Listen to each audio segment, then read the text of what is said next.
I think us filmmakers can have a problem. At some point, we start to believe that the next piece of gear is the thing that we're missing. A bigger light, a faster lens, a better camera. I think we could all say that we've fallen for that trap. And recently, I started wondering, do I really need a 1200 watt light, or do I just think that I do? This is a GVM 1200B AIO, and it's a lot of light, like a lot of light, but it's still kind of surprisingly small because everything is built into one unit with no ballast. Now, I did pay for this with my own money, but in agreement that if I make a review video, I get that money back. So kind of like I get the piece of gear, get to review it, get to put it through its paces. GVM doesn't get a say in what goes in this video. They just wanted my thoughts and experiences as a filmmaker. So that's what I did. I brought on a few real shoots to see if a 1200 watt light is really something that I want or something that I need. The first time I brought this light out was for a piece that my friend Sam Elkins was directing. It was on Amy. She runs her own creative studio, including photography and food recipes, and she let us intrude and shoot in her home. It was really just a beautiful and intentional space. When we started, the sun was coming in beautifully, a little diffused, but still directional. We didn't even need the GVM at this point. All we needed was just to kind of move Amy around to the spots that we wanted her to be in, and everything looked pretty good. But then we lost the sun. Something that happens basically on all shoots that I'm on when we're using the sun. And the space felt completely different, not at all what we were going for. So we set up the 1200B with the 3x optical intensifier outside the window. And we dialed in the color temp to something that kind of matched the sun when it was coming in, something around 5,000 Kelvin. And we basically tried to bring the sun back into the kitchen.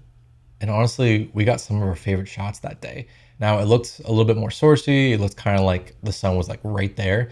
But that's something that we were kind of missing before. Like, this was almost like the clouds had parted, the sun came in, we got a little bit more contrast. So kind of got some flare, we got some stuff that we were wanting. It added some elements that we were missing before.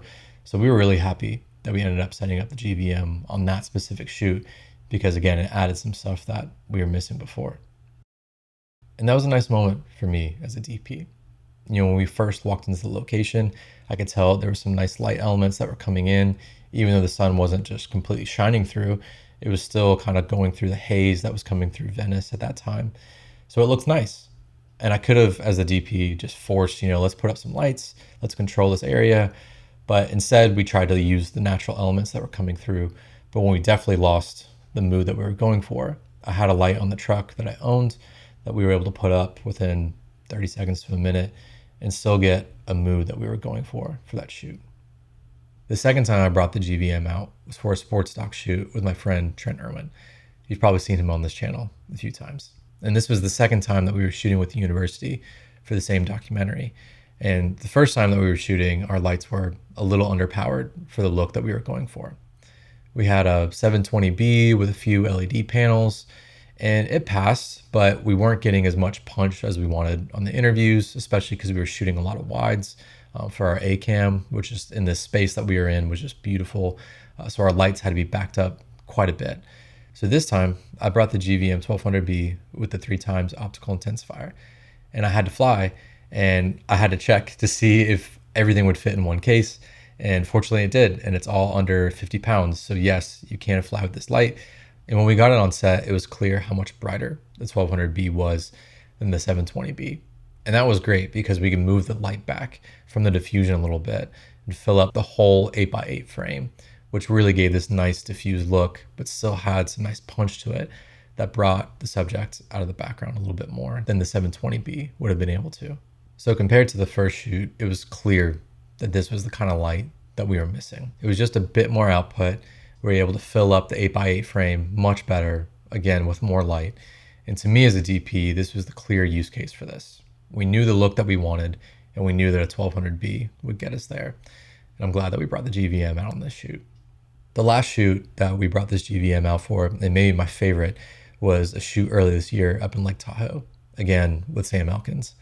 But this time it was a bit more of a narrative piece, a bit more commercial, and Sam had this idea for a killer Verbo Airbnb style spec piece, And he had this location up in Lake Tahoe that was just insane. A buddy of his owns it, that he has shot before, as well as one of his friends, Zach, had this killer car that we were able to use too. So everything was kind of coming together. We had some snow on the ground. It was just perfect timing for what we were trying to go for this shoot. Sam wanted this piece to feel like a getaway, like you were escaping from your everyday life that might be, cold and harsh, but then stepping into this place that is warm and soft, almost like a memory of something that you look back fondly on. So that means human and organic. That usually means, the sun. You need the sun for that kind of look. But unfortunately, for nearly all of our interior scenes, we did not have the sun. So enter the GVM 1200B AIO, of course, right? We dial it in to be pretty warm, like about 5,000 Kelvin, put the optical intensifier on, and with some bounce coming off the snow, we were super pleased with how things were turning out. It really felt like the sun was coming in. And because of how bright this light was, we were able to move around the space. We weren't just limited to certain corners. We were able to have some moments that we couldn't have gotten if I was just using, like a 720B or a 500 with a softbox. But because we were lighting the space, we were able to move around and get some organic moments. These were some of the shots that are really hard to plan, but were just so important to the spec piece and the feeling that we were going for. And again, these types of shots were stuff that were really tough to get when I had a 720B trying to mimic the same thing. And then at night, we looked at the space and we saw there was a hot tub there. And originally it wasn't even on our shot list because we didn't think that there was going to be a way to light it. But with the GVM, we were able to set it outside the fence, put the optical intensifier on, dial in the temperature to about 6,500 Kelvin. I bounced this into a 6x6 bounce to give a nice soft light that was coming in.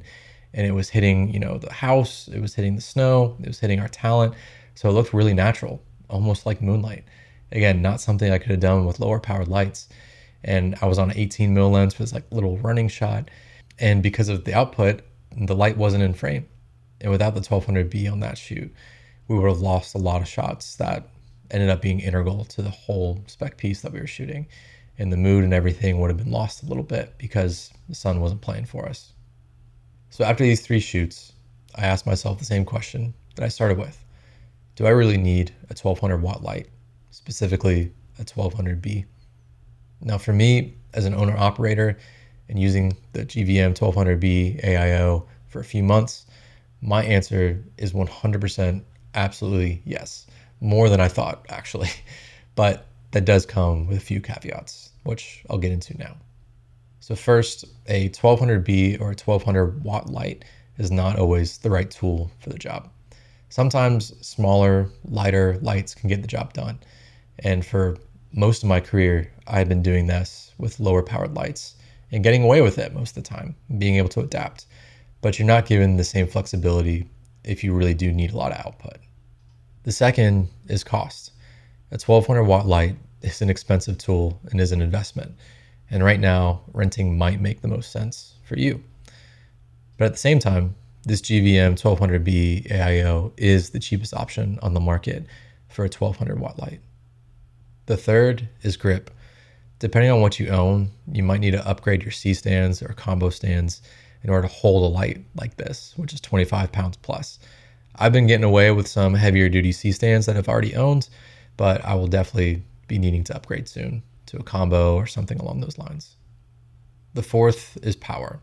And this is the obvious point, right? More wattage equals more power. You need to use this light with AC power. You can't use gold mounts. You can't use V mounts.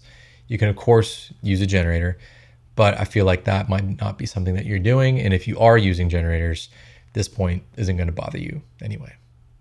So with these points, why do I still believe that the GVM 1200B AIO is the right tool for me? To me, a 1200 watt light is all about control.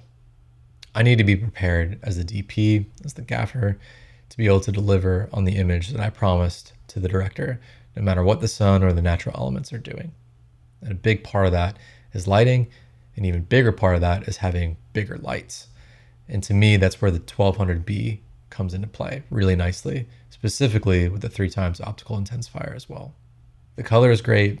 The output with the optical intensifier is just absolutely mental. even on 0.1%. It is just crazy how bright it is. The app is wonderful too. I use it all the time. Half the time I'm standing next to the camera and dialing in the settings while I'm looking at the camera monitor, or I'm just standing with the director, just trying to figure out what kind of mood we're going for based on what the light's doing. And one of my favorite things about this light is, as a DP that travels a lot, I could fit everything in one case. And that includes the 3x optical intensifier. Now, I'm not sure if you're supposed to do this, but I attached the optical intensifier. I was able to fit the light in. I had some extra padding that I just added in, and everything worked great. Whether it was TSA, Southwest, whoever it was, thank you. But the light held up. The case is still looking great. Nothing broke. So yeah, you could travel with this light. And speaking about the optical intensifier, I love it. I have it on there all the time. It's kind of like a wide Fresnel, but it's something about like that lens element that's on there that softens the light a little bit, even though it intensifies it, according to GVM.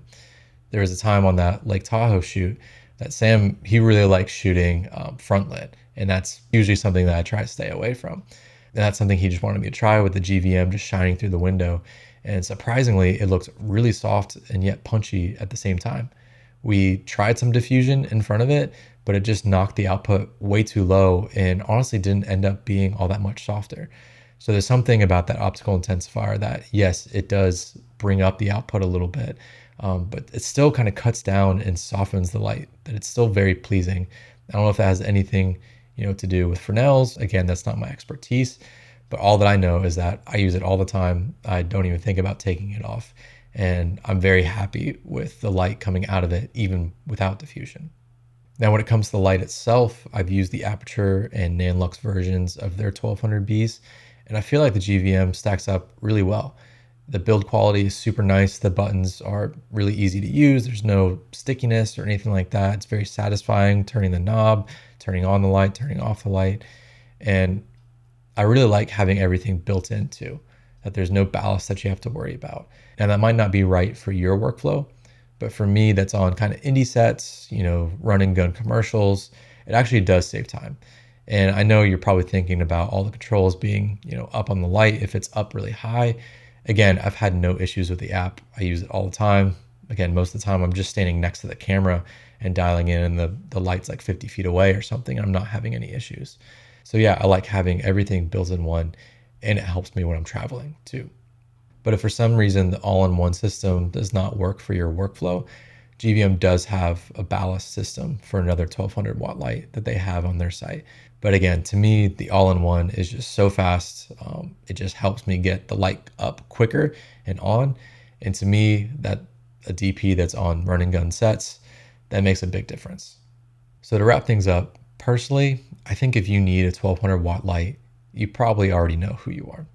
You could be a gaffer, a DP, or a director who's not wanting to rent all the time, or you could be a young filmmaker and you didn't realize the flexibility that a 1200 watt light could help bring to your workflow.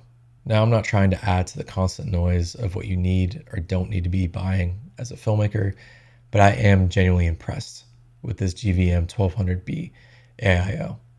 It's something I try to bring on every shoot that I possibly can, and it's something that I will continue to do in the future. Thank you for watching. Thank you for being here. I hope this helped.